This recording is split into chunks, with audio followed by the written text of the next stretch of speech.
beautiful Bunurong country. We are broadcasting to you live on Radio Karam from unceded Kulin Nation land.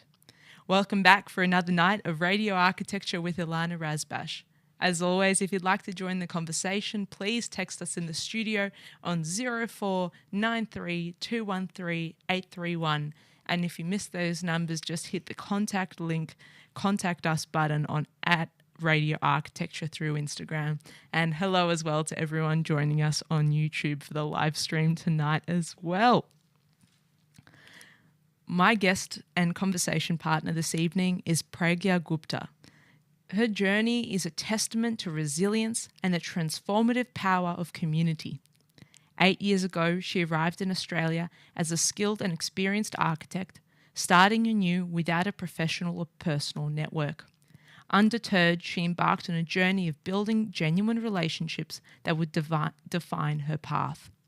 Today, Pragya is not only a celebrated leader of Grey Puxand, where she drives innovative projects across the commercial and mixed-use sector, but she also chairs the Diversity, Equity and Inclusion Group.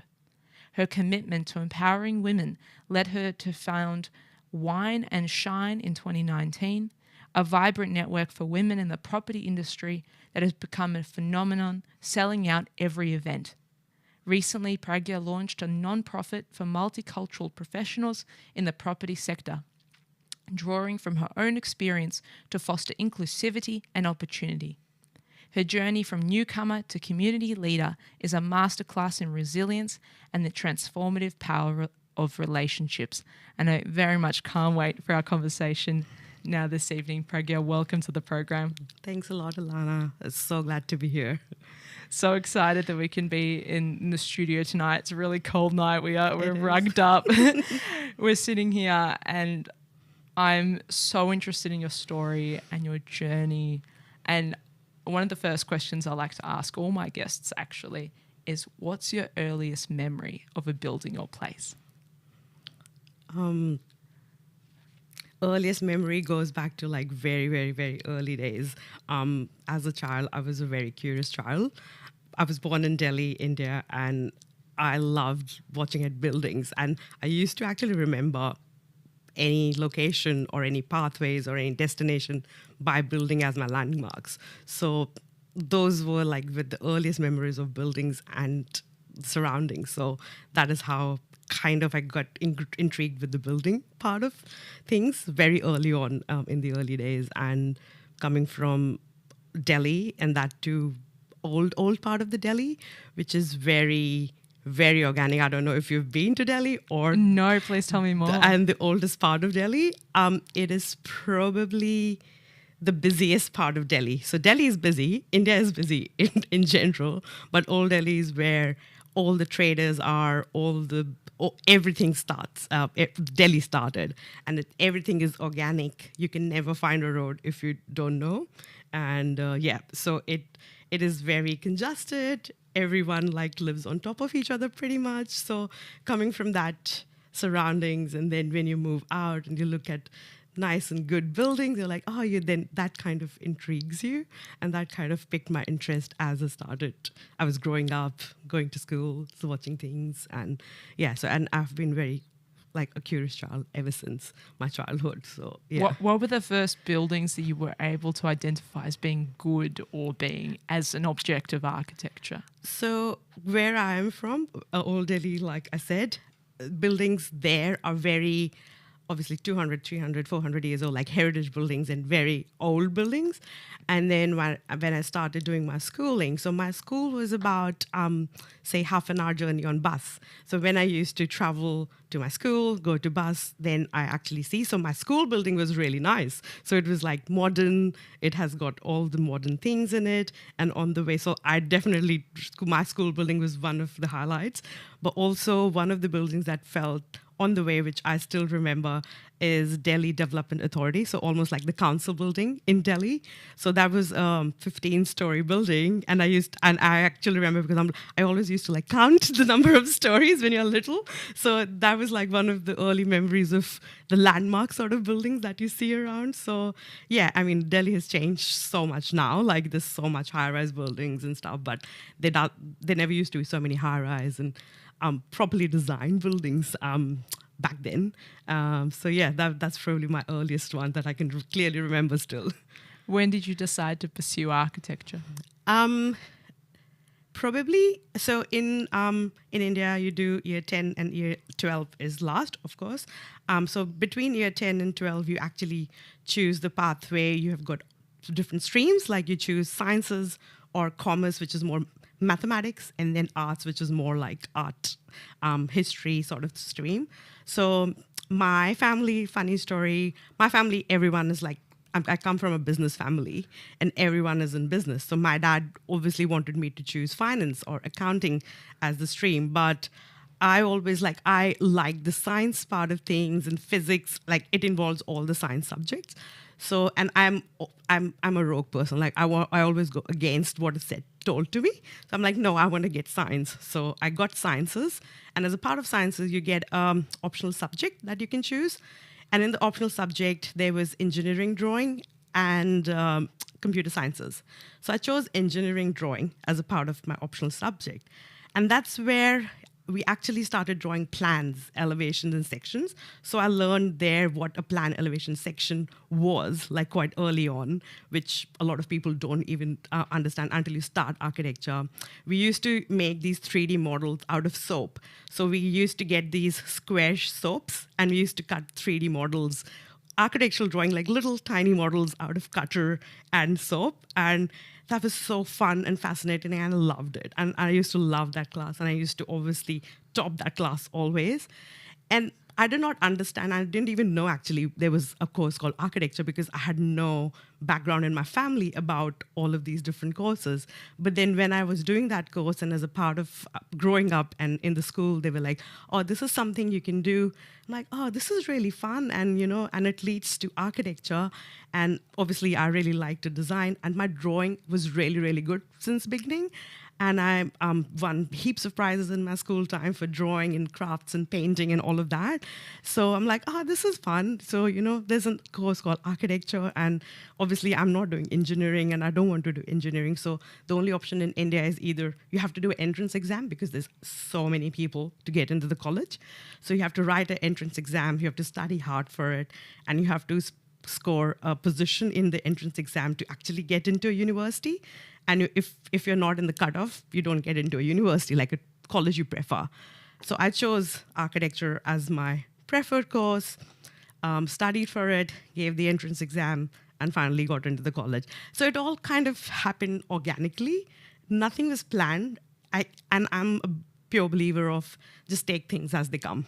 So whatever comes in my way, then I pick yes and no to two things, and then I go with one. So I always kind of go with the flow. I'm that sort of person. So I think coming into architecture was not planned at all. But my parents really tried to ask me to do entrance exam for engineering as well as architecture. But I'm like, no, I want to only do architecture. And thankfully I got in, so which is good. Otherwise you have to drop a year, wait for a year and do it again if you don't get in.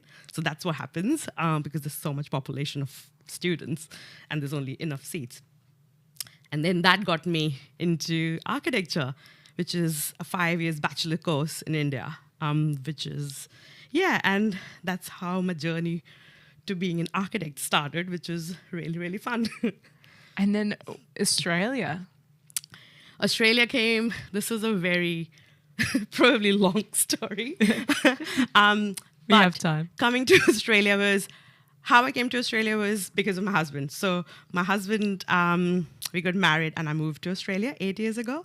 But people often ask, how do you did you meet your husband back in India? So my husband has been here for like maybe 22 years. So he came here as a student, but we actually met through like an arranged marriage sort of arrangement. So in India, obviously, when I did my course, my parents were like, I come from a traditional Hindu family, and girls, you just study and just get married. And I chose the longest course already, so my parents were like already hyper about get married, get married. And then as soon as I finished my course, they in India, I don't know if you know, but there's on weekend section of newspaper, there is a classified, almost like job section. There's a matrimonial section where there are ads for prospective grooms and brides. So my mom found my husband's ad in that section, got that ad, called his mom. So parents talk, kids don't talk, basically. Called his mum in Australia? No. So mom, all his family, my family are back in India. Okay. He was the only one in Australia at that point. Yes. So my mom called his mom, looking at the ad in the newspaper, and then asked, okay, let's, we really like what you're saying here in the ad, so let's connect. And then he was visiting India for a short while. I literally caught up with him like 1 hour with all family together. And then he came back. He was coming back to Australia, like literally in a day or two time. He came back. We started chatting on the phone. We really liked each other. And parents were like, okay, enough of chatting. You need to now make a decision. And then we said, okay, let's go with it. And then, yes, things happened. Things went south with our families, with our parents. They had a huge fight, and things were called off.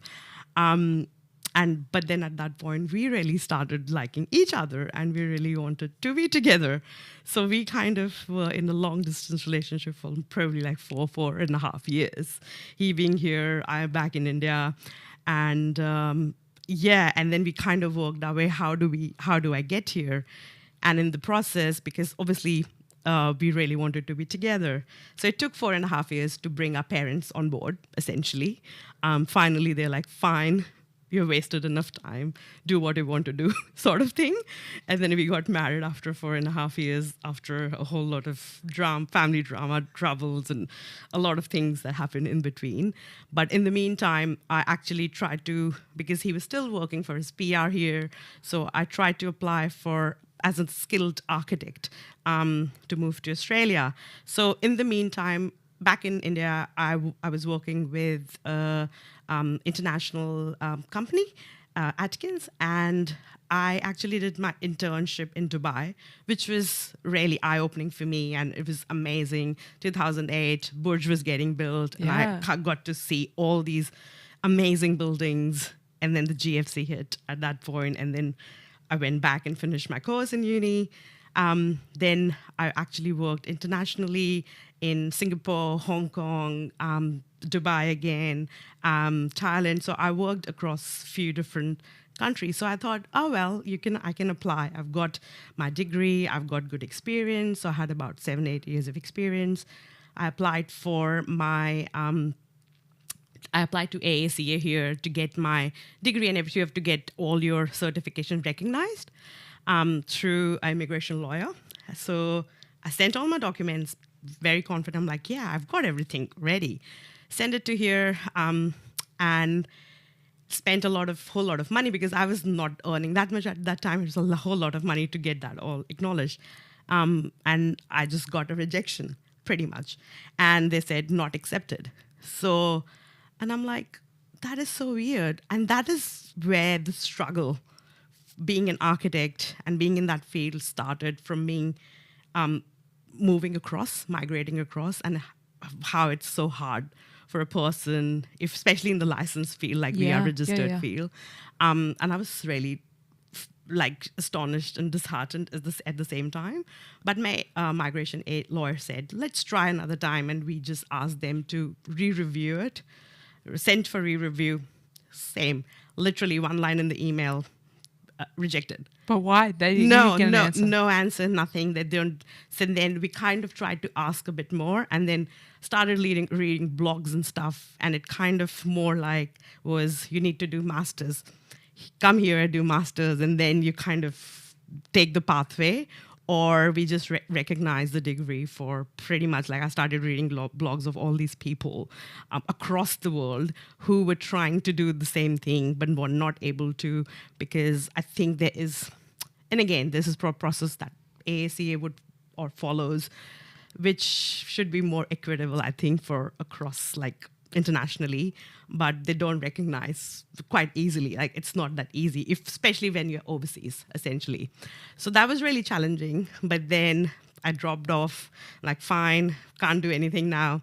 Luckily, my husband got his PR, so then we got married and I moved here on a spouse visa. So finally made it at the end here. But then obviously when I made it here, then kind of the struggle, because obviously I'm registered back in India. I was registered, all of that experience, have everything as my profile. But then when you come here, because you're not registered here, you can't call yourself an architect. Yeah. And that's where the struggle of, and we architects are really proud. Like, you know, we have worked really hard and we are really proud. We're like, how can I not call myself as an architect, right? There's a lot of identity attached there, yeah. Absolutely, because, and I think it's not even architect. Like anyone who's worked hard, studied hard is really attached to it. So, but I heard few of my friends which had gone through it and they couldn't work as an architect here because they were really trying hard to work as an architect here. But then I took the approach, I'm like, you know, I'm here. I just want to be in the field. It's fine. I'll just get in. And sometimes it's like that policy, and that's probably what my attitude is, just go with the flow and just do it. I literally started as a draftsperson in Grey Paxton. Yeah, I took a couple of months' time just to settle in, see how Melbourne is, and obviously got bored really quickly. Applied, got in, and I think I wasn't like, oh, I really want myself to be called as an architect. My approach was, let's just get in, understand how things work, and maybe I'll then work on the process of getting registered and see how things happen and take it as it comes. And that's how I got in Grey Paxton. And then, yeah, slowly, steadily, probably, you know, when you work hard, you get acknowledged. Then you can't call yourself architect or project architect, but then I got like architectural designer, project leader, became an associate, and then senior associate. So finally, yeah, I'm a senior associate now at Grey Paxton, 8 years in, I'm still there. Definitely love everyone there. And I think it was a good thing to do because you learn a lot because this construction methodology is different, standards are different. And if you start from the start, it actually makes you learn a lot more and you're not thrown into the deep end. And then on the way, I did get registered as well at the end. It was actually a PDSD. I actually waited 3 years to finally Do it again. do it again because I had that PTSD in my mind. Fuck, what if they if they say no again? Yeah. You know, what will happen again? And what if they've got my record and they say no again? But yeah, you know, I did the experienced practitioner pathway, which is a different pathway to apply for architecture registration. Did that, got registered, and yeah, so one by one, I think just, you know, jumping the hoops, just doing as things come. And yeah, so it's kind of, it has been a bit of a journey, but I've always taken the approach that just keep doing instead of stopping and just whinging about things or saying, oh, it's not happening or things doesn't happen for me. I'm very much seeing a thread of how your optimism and motivation and perseverance and positive outlook has gotten you through, because architecture on its own is very, very difficult. It is. But not to mention with a migration story and working almost all over the world. Yep. And I'm seeing threads. I do want to come back to talking about some of the differences in the countries you worked across, but I also noticed the support of Grey Paxton. Yep. From day one. Yep. From taking that first job as a drafty now through to senior associate. Absolutely. I mean, I think working in different countries really helped me to understand. I really love interacting with people and understanding culture and different ways of architectural design. Like I remember I worked in Thailand for 9 months during my course back then. And then I was doing a secondment, and it was so interesting to see the way people work there. And they were not really tech savvy, but their design acumen is just amazing. The sketching there, you know, they just would produce 3D views in like a go by hand. And I'm like, wow, this is something else. So you kind of learn how people do things, good and bad both, and that kind of, and I'm always intrigued to learn about people and know about people, culture, food, love food, as everyone or most of the people would. So just going around countries, and I love traveling. So doing all of that, really, you actually learn a lot more about everything, including architecture. And I think, and that's what architecture is. It's about people and culture. It kind of facilitates needs for everyone. And if you don't learn about things, then you can't do really good architecture. And I think that really helped me doing that. So yeah, bringing it back in Grey Parkson, 100%. They have just immense gratitude, and I really love them to death because they've really taken my strengths and acknowledged them, which is quite important. And yeah, just gave me opportunities as well, which was really good. And talking about opportunity, and probably we'll talk about it soonish, probably one of the opportunities was because when I moved here, we don't have any family or friends here. I didn't have any family or friends. My husband had some friends, but that was his friend. So I had literally no one here. And so I was like, I really want to make friends. And obviously, when you're moving into work, you make friends at work. That's where your friends start. But then at the same time, I'm like, I want to really know more people. And then I got this opportunity quite early on, I think second year in Grey Parkson. Property Council of Australia, they run a 500 Women in Property program. So I got to participate in that. And that kind of opened the door for me to network, to know people, to learn about people, and to meet people, and especially women, because it's quite easy to start with and to interact with women. And yeah, I think that was one of the very right moments in my time for connections. And 100% Grey Parkson always supported me, mentored, gave the opportunity for all of that. And I think, going into that program, I still have friends from there. So you actually, and I always want to genuinely know people, because when you actually have a story, you do all this thing, you travel, you migrate. I don't want to just know people for the sake of knowing people. And that's what I started. I really wanted to know people for who they are and genuinely, authentically know them, and have interest in them. And because my initial thought was, I really want to make friends. And when you want to make friends, you really want to be in it, involved in it.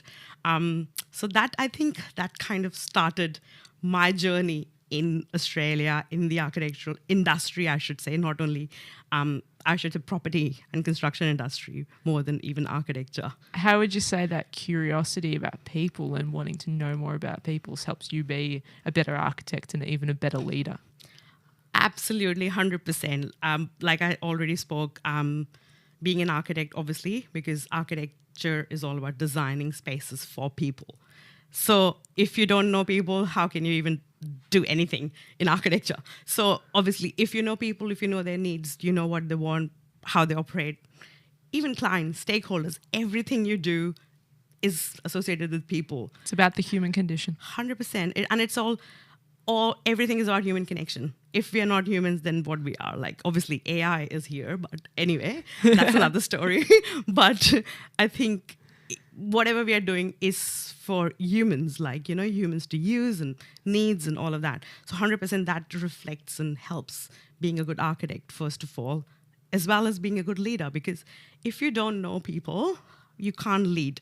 And lead is the right word, because you're not managing, you're not doing anything, because sometimes people think it's a managerial role. No, it's about leading and empowering people.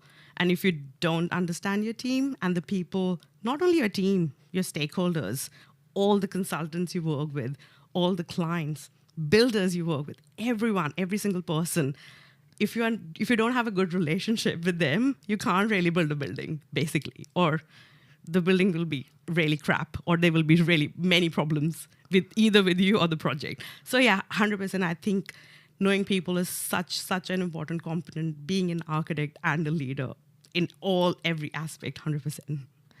Tell me about wine and shine. Yeah. So I guess segue from 500 Women in Property, like I was saying before, it's a year program. So when that program finished, and I really got made really good contacts with about 10 to 15 really close females. We got really close because we used to attend a lot of events together. And the program finished after a year, and we all were like, oh, now how do we, kind of do this? And I really wanted to keep connections with them and wanted to keep meeting with them. So I started organizing little just catch-ups, casual catch-ups, like let's catch up at a bar and just have a glass of wine or whatever and just, do that. So I started doing that a couple of times.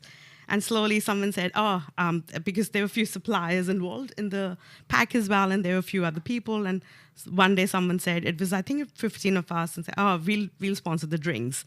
So that's how we got drinks sponsored. I'm like, since we have got 15 of us, to just make it a bit interesting, let's do some fun activity. So one of my very close friends, Deborah, she runs her own creative art and well-being business called More Creatives. So I got her involved as well. Like, let's do some activity. Could you do some activity? So we did a little painting, drawing activity. We all women chit-chatting, drinking, doing some activity. And that really created a lot of buzz, and everyone was like, this is fantastic, when are we doing next? So, and then they're like, I will want to bring my friend, and everyone was like keen to bring more people. So that grew. That was just before COVID hit. We had literally the second event, I call it, with 35 people, and I think 2 days after it was, we went, everything, it was a lockdown, or everyone was sent home. That was a really good timing to do that. So we had 35 people in the next one. And then I'm like, during COVID, I actually did online ones as well. So I didn't stop there. So, and I was like, I'm really grateful to our sponsors that I've kind of got throughout. So we did online sessions. So we did a candle making workshop. So we sent gift packs to people's houses with all the supplies to make candle and a little bottle of wine. And that one event was called Wine and Shine. So that's where the name started, as Wine and Shine. I'm like, this is quite cool. This sticks. So we did few online sessions. And then after COVID, and I'm lucky enough, like I said, people have contributed for sponsorships each time. And after that, it just grew each time. And every time, like, I cap it at 100 because it just becomes really big otherwise. Wow. So, yeah, I try to do 2 a year because obviously just don't want to overdo as well. But it is such a good network now. There's consistent women, obviously, who are my friends, who are always there. But every time someone new comes in as well, or few new people comes in as well. And it is just like a nice women community. And it is so nice when it just fills my heart when I see like everyone is just having good time, talking about nice things, do what women do, which you can't do. I shouldn't say this, but when there's men around, you can't really do art and craft because they'll be like, oh, what do we do? So it's like, doing just chill, fun things. We actually had a makeup tutorial the last time. So, just very casual things. And it has created that community. It's a safe space. It is a safe space. And definitely we need that. It is so important. Like I said, architecture is a hard enough profession anyway, and we work really hard. All of us do, like not even architecture, but we all need that safe space and somewhere you can just relax, not talk. And I'm like, some people ask me, why don't you do some presentations and like topical? I'm like, no, we do look at the screen the whole time and we do a lot of CPDs and trainings and everything. This just needs to be organic, casual, where you can just talk your heart out, just make friends, and create that community atmosphere. So that started 2019 from 10, 15 people to now. We have to always cap it at 100-ish people, ladies, I should say, which is quite nice. So the next one actually is we are planning at the moment, and hopefully in September it will be. So how do folks get in contact with you? How do they sign up? Is there a mailing list? How do they get I notified? have my own mailing list. So I just send from my email. I just send emails because everyone in the network is basically my network. So what I started doing was all the females or women I started working on projects with, anyone from the industry who was a woman who I used to come in contact with or started working with, I just, kind of extended it to them and then asked them if they want to bring one person additional each time, if they would like to. And that's how it just grew. So I can say each time out of 100, if not all, I actually personally know 80 of them at least, because it is my own network. So it is not a random thing. So it's not a LinkedIn thing that you can just register. So it is a personal invite that I actually send it to the people I know. So it's very personalized. And that's why I'm so glad and so happy that if people don't come, they actually call me or tell me why they can't come. So unless they just register and don't come, because it's a free event. So there is a lot of chances that people might drop off. But because it is that community who knows each other and knows me as well, they actually make it a point to come, which I'm really grateful Amazing. of. And not just architects, I'm hearing. So so it's everyone in the property industry and construction industry. So right from builders to project managers, clients, engineers, architects, everyone, interior designers, suppliers, few of the suppliers, because they are the one who sponsor most of the time, so we definitely need them. So, but it's everyone in that property and construction industry, because it kind of started from that Property Council of Australia's 500 Women Property Program, which is that industry-wide network, as well as lawyers, I should mention, as the bank and the bankers. So it's like everyone who kind of touch point the property industry, which is quite good. And to be honest, I started doing this just to know people, really. But then as I progressed into my role, being an associate and senior associate, now I have to do, my role involves doing BD as well. So it has kind of come full circle in a way, because now I've created these connections. Now, obviously, and again, BD is all about, I don't know much about BD still. Business development. Yeah, right? Business development, but I'm not perfect at it, but it kind of, for BD, people need to trust you, right? Yeah. And you need to be good at it, and people need to trust you. So now I think with this network, which actually now I can actually go and talk to people about business as well. So it's, friendship as well as business, and doing business with friends is the best. There's no better thing to do. So it's kind of, again, I'm in my early days for business development, but it's kind of helping me in that way, because now I can say I know people. It's come full circle from your family that wanted you to study business instead of the science program. 100%. I should tell them that. I'm like, I am doing business development. There is business somewhere. It's happened, Mum. And you've got another amazing project that's underway that you've launched. It's the Multicultural Professionals in Property. Yes. As well, acronym MAP. Yes. So it's called Multicultural Association of Property Professionals, which is short form as MAP. It came from, I once, like I said, when I was involved with PCA, I actually joined their Diversity, Equity, Inclusion Committee. It's a 2-year term committee, which I was in the 4 years back. So I started that, and last 2 years. And that kind of opened a bit of my eyes regarding the DEI, which is the diversity, equity, inclusion part of things. And to be honest, back home, back in India, people didn't talk a lot about DEI, and people don't know, I actually didn't know a lot about DEI because it wasn't a term back then. People don't talk about it. But when I did this committee, and obviously we are so good in talking and doing things regarding DEI, and I'm like, this is something which is so powerful, and it can help so many people, and it is so, DEI is something about people, and that's all, and uplifting and empowering people in every single aspect of the spectrum, diversity and equity and inclusion, which is amazing. So soon enough, I realized that is actually one of my passions. I didn't realize it until the point, but more I got into it with the women, which obviously is the gender part of things. So I kind of added 2 plus 2, and yeah. So I can say I'm really passionate about DEI. So really pushed the DEI action plan within Grey Paxton as well. So we have launched our internal DEI action plan in Grey Paxton. So I'm chairing the DEI committee.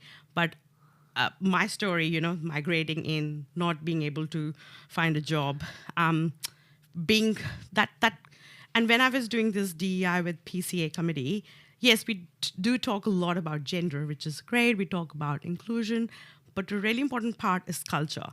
And culture has such a strong influence on everyone's life. And like you were asking me before, when I worked in different countries, crossed paths with so many different cultures, there is something so unique that every person brings in from a different culture.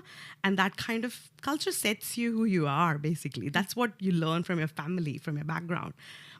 And we are so diverse in culture in our industry, but we don't often recognize it or acknowledge that. So I thought that was a bit of a gap based on my personal story, my personal experience. When I came in, there was nothing which I could go to, like a platform where all the multicultural people could come together. So I thought last year I went on this journey of exploration, talking to a lot of people early in the year. What do you think about if I want to start something like this? What are your thoughts?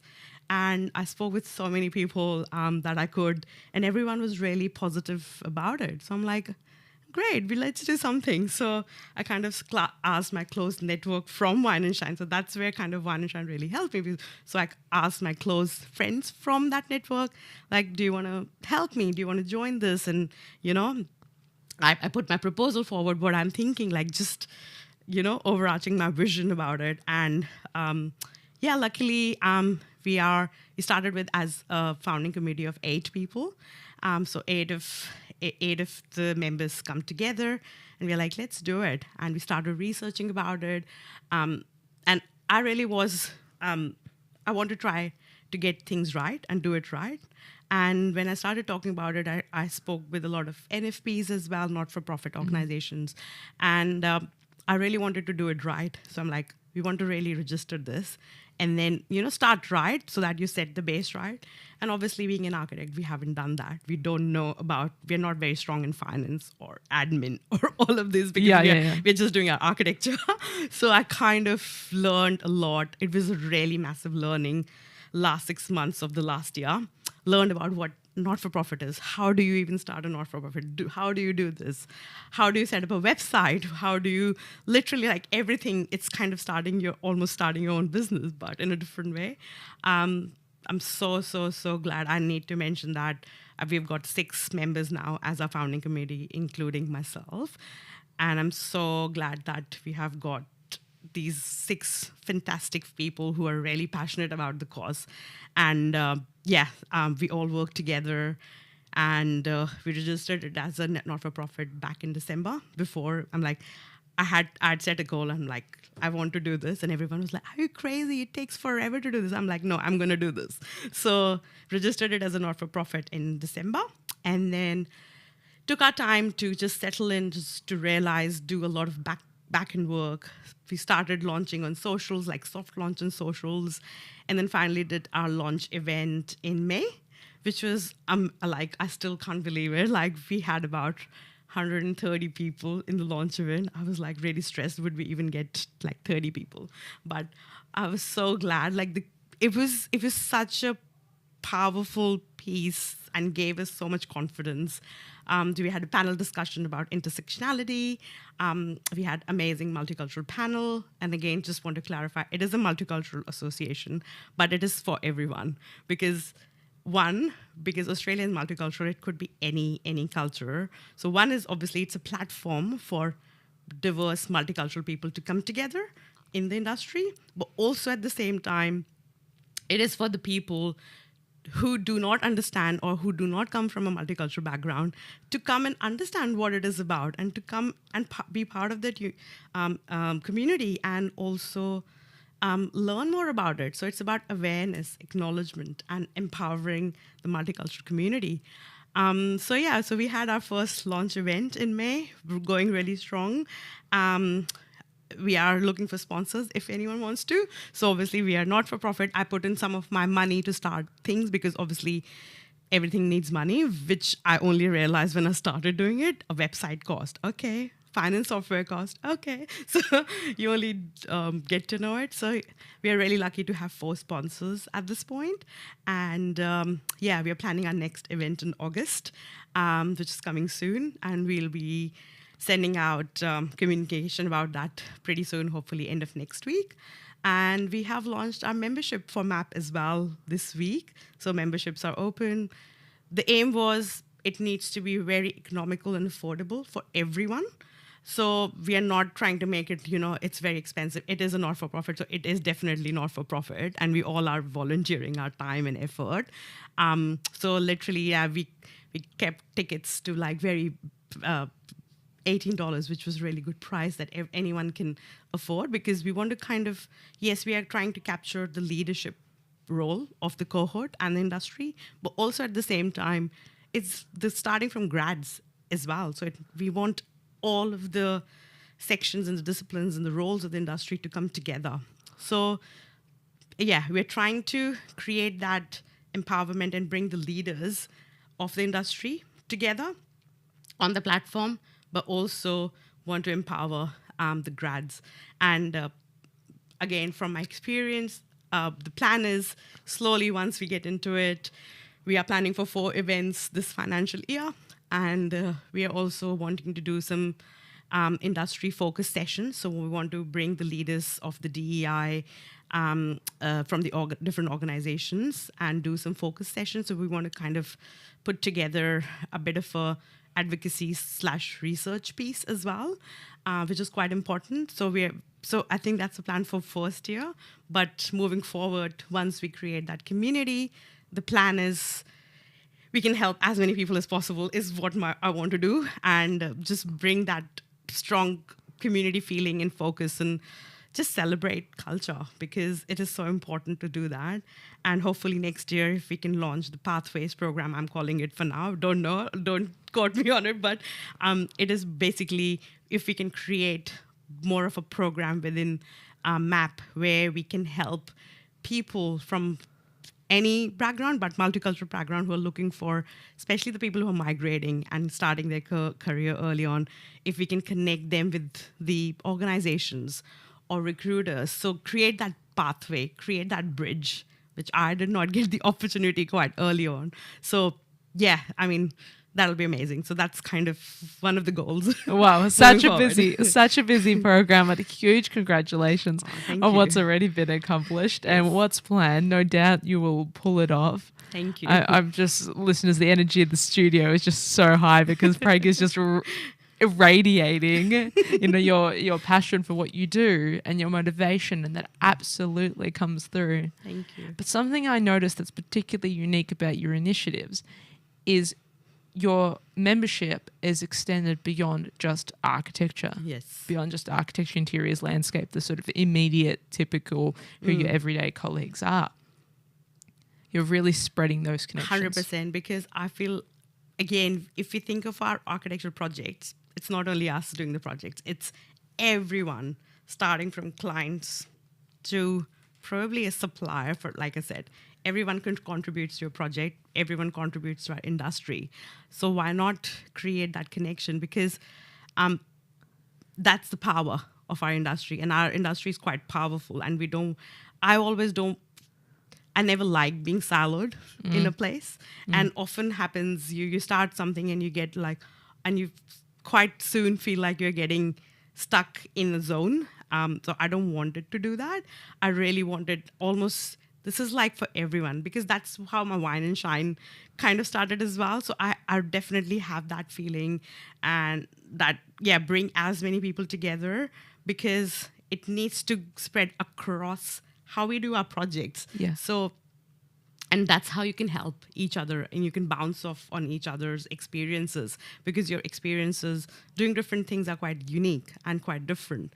Only then, because otherwise architects talking about architecture to each other, Not very boring. helpful. Yeah. But also that's how you learn new things, Yeah. because we've learned architecture, we know architecture, but if I learn about engineering, sustainability, the different things, so it's just those little things that just evolve naturally doing this. So yeah, I'm a big believer, like, again, it's a community, industry community, industry wide community, and it is really important to kind of look at that gap in each of the disciplines. So I've been having so many conversations with so many people, like engineering, like engineers are so diverse in culture. Like, you've got so many multicultural engineers, whereas if you go to contractor space, you hardly find anyone from a multicultural or cultural background, which is so varied. And then why, like, asking that question, why can't you fill the gap, why is there a gap? And yeah, just to understand what the problems are, and maybe finding some solutions to them. So that data that you'll be able to generate, or that research that you mentioned you're looking at doing, will be hugely interesting. Yeah, so that's what we are hoping. It's still obviously under work, so we are trying to kind of all through this year maybe do 2 focus groups with the leaders of the industry, and try to generate something so that which is tangible, and we can kind of see where the stats are. Obviously, it's, again, something to just start the conversation. It won't be 100% correct, but it is something that at least we're giving a red hot go and see how it goes. And right now, there's no data. If you kind of look at it, there's nothing available where you can actually find out. Even like we were actually looking, this was really interesting. We were trying to look, okay, so who are the multicultural leaders, like CEOs, CFOs in the industry? It's really hard to find. Like, there are, I'm not saying they're not, but there's nothing where you can like quickly, or for example, if I'm not really from the industry, or if I'm not aware of all of them, which I cannot be, I don't know who they are. So it's kind of creating that database as well. And also, not every culture is visible. There's an element of self-identifying 100%. and opting in to nominate and self-identify and feeling safe enough to join a network. Absolutely. Do you have an academic partner on board to support some potential research or some ideas around that already? At the moment, no, but we are talking to, so Zam is our head of events and head of creating these programs. So she's been in talks with Monash, RMIT, as well as UniMel. So we are talking with a few people there, and that is our plan, that if we get obviously academia people on board to help with that. So we are trying to get that organized at the moment. That is definitely the plan. I always get so excited when I hear about studies in architecture adjacent fields that are giving us data to put to the work that people produce, the cultural capital that's invested, the value of architecture, when you're able to attach some quality data to that. Absolutely, yeah. And being in our field, we like some graphics and some charts and data. That's all we live off for. It's got to look good. It's got to look good. That is definitely true. 100%. It needs to look good, but it needs to be tangible and measurable and visible, basically. So yeah, that's the plan. So there's a lot of, obviously we all are doing this as a volunteer off our, on our weekends or after work hours. So obviously this is our target or goals. It may not be this year, it may be next year, don't know. But we have set us a goal for us and see how we go. If we can't do it in a year, it's fine. We can take 2 years and just do it. So we're just doing one by one as it comes, and just, setting some targets for us and then going with the flow, as I always believe. How can listeners who maybe we've piqued their interest tonight join your network? So the website is MAP Network, so mappnetwork.com.au. Literally, if you can go on the website, under membership, if you want to become a member, great. Otherwise, just drop us an email at mapnetwork@outlook.com. So mappnetwork@outlook.com. We are on Instagram as well as LinkedIn. So yeah, you can find us anywhere, or you can reach out to me on LinkedIn. So yeah, anywhere. We'll help you. Amazing. Don't be shy, listeners. Get in touch. Some amazing initiatives and network opportunities. Yeah. And great ways to step outside the very small architecture bubble and push and grow that.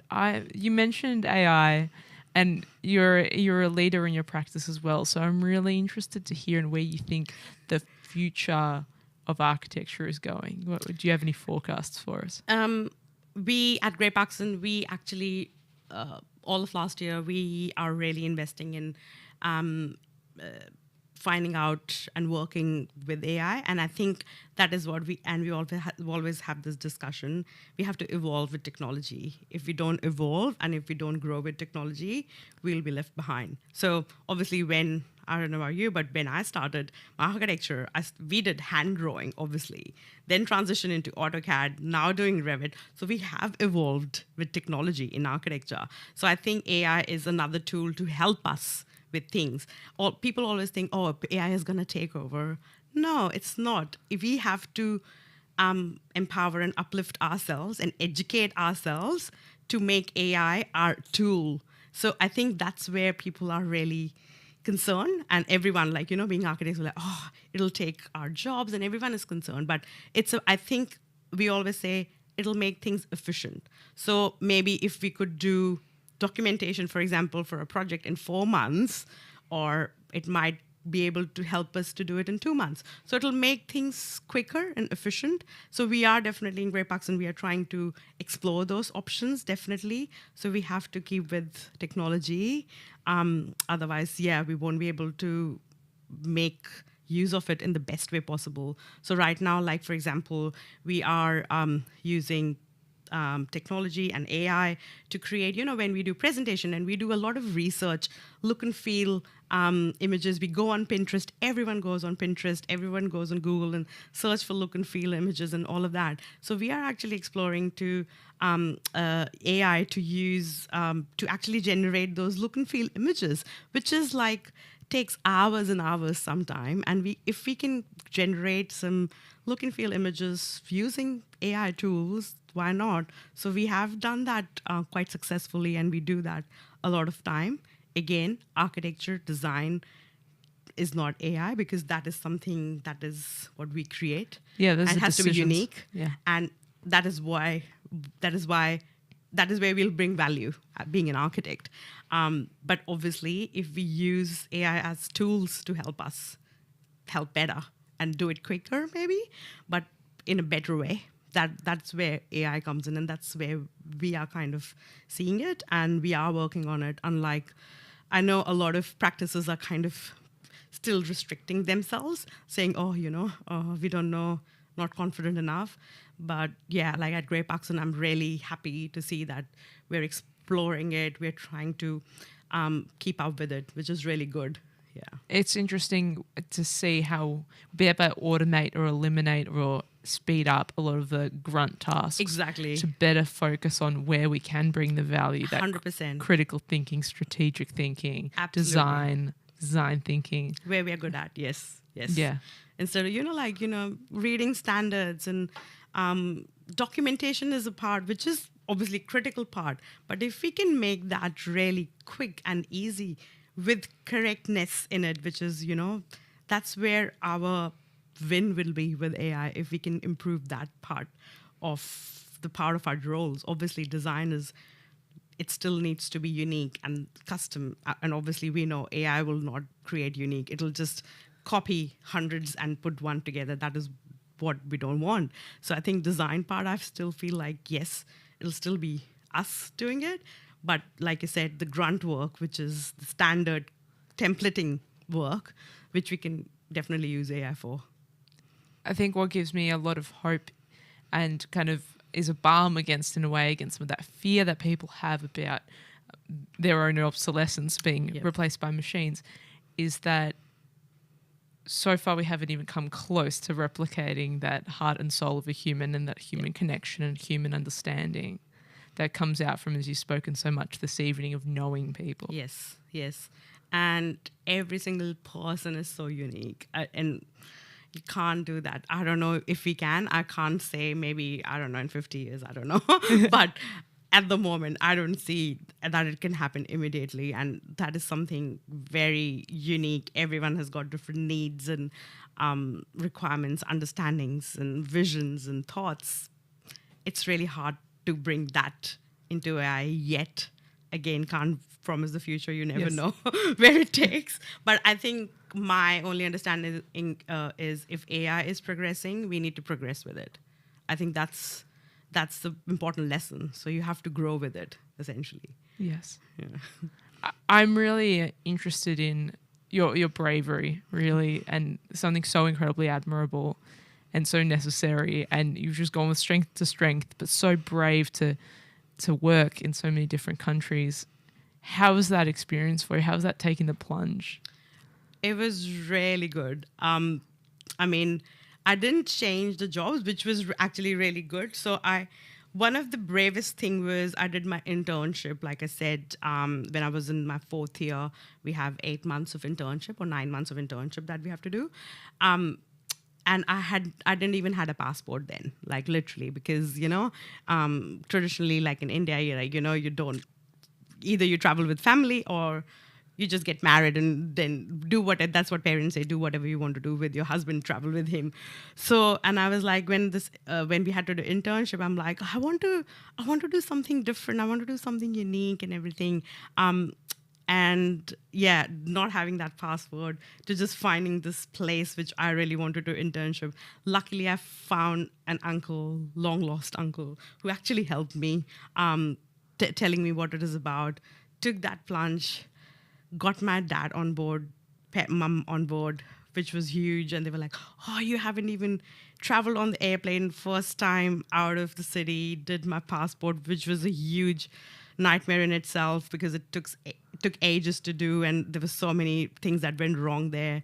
Did all of that. And I think it was more about, I have to do it. And I think that's probably the thing which keeps me going. But I just set myself a target, and if I have to do it, I have to do it, sort of thing. And I think when that happened, and I went to Dubai at a very, not, you won't consider it young age here, but back in India, like, it's a young age. You're in year 4, 4th year. You haven't traveled outside ever, alone, and especially alone. I worked there for 8 years, and that was such an eye-opening experience. And then from there, actually, I decided I have never worked in an Indian company, actually, which is really funny. I've never worked on I worked on an Indian project, but not from an Indian company. So I only ever worked on one Indian project, which is really funny, which people would think I would have. But then I just went and I'm like, I want to, because I had did that, and that opened my doors to how things work internationally, like this, how standards are done internationally. I actually did, because during my architecture, I used to do internships in between, like during the summer breaks. And I had seen how traditional companies in India worked in architecture. And I'm like, I really want to go with the processes and the international standards. And I really was fascinated or loved working in it on international standards. So I got myself a job in Delhi at Atkins, which is probably an international company out of UK, and that really helped me. And they have got offices all around the world, so it wasn't like I had to find a job each time. But I told them, like, I'm happy if there's any project I have to go out for. I'm happy to do the secondment. So I used to actually go to, for example, Thailand. We had a project. So Thailand office was designing it. And so I took the role. I'm like, I want to go and design with them. So I did that part with them. And then the India office was more, it used to take the project from DD onwards, so documentation onwards, so second part. So I used to go design it with them, understand the project fully, bring it back to India, and transfer it to the India office, which was more of the documentation part. So that's how I used to do it, which was really nice. I love travel. Like, me and my husband, I actually have an Instagram travel and food blog as well. So I'm an influencer on Instagram as well, and it's all about travel. It's called We Eat Travel Love. So it's all about travel, food, and all of that. And yeah, it actually it wasn't very hard to answer your question because I used to just take the opportunity as it comes in the company. And any time they used to say, "Oh, there's a project somewhere," I'm like, "Yes, I'm going." So I used to just going with the flow, taking the opportunity as it comes. And I took probably every single opportunity as I can. Worked, Hong Kong, Thailand, Singapore, Dubai. These are the 4 areas and cities, and it was amazing. It was so good. So good. So many good takeaways for listeners tonight. I hope people are as uplifted and motivated as I am hearing you speak. I do want to ask my last question. Yeah. And that's, what gives you hope? Everything, I think. I think I just want to make things better. I guess I always reflect on how hard it has been, or I have seen the hard part of life. Life could be really hard, and here we are really blessed. To be honest, we are really blessed. We've got a good life here, and I think that gives me hope that we can always improve on it and do better, and be positive about things, and that just being positive. And my mom is a really positive person as well, and it all comes from her because she is the social queen in her network. She's a housewife, but she is such a power, and always you talk to her, she's like, positive, hopeful, and that's probably like, I think it kind of sunk in me quite early on. And working back in India wasn't easy because you actually have to fight for your role for things. So seeing the worst to the best, and then I'm like, if I can help someone, and that, I guess, the passion, just trying to make things better. And then travel. Travel gives me hope. So I always try to book my travels of the year, and that's hopeful because when you're doing architecture and when you get frustrated sometimes and like, oh, my holiday's coming. So there's so many things to be hopeful about. Good food, that gives me hope. So like so many things that give me hope, and just meeting people, that gives me hope and just gives me passion about, I'm like, there's so much to learn in the world. So Well, it's a pleasure to meet you this evening. Thank you so much for Thanks joining me on the program, Pragya. Thanks a lot, Ilana. Thanks for joining me for another evening of Radio Architecture with Ilana Razbash. This live show was broadcast and recorded in the Radio Karim studio on Bunurong Country. You can replay this show wherever you get your podcasts. Thanks for tuning in and supporting community radio. Take care. Hey, I'm Apollonia from the band Frenzy, and we're all for community radio here at Radio Karim.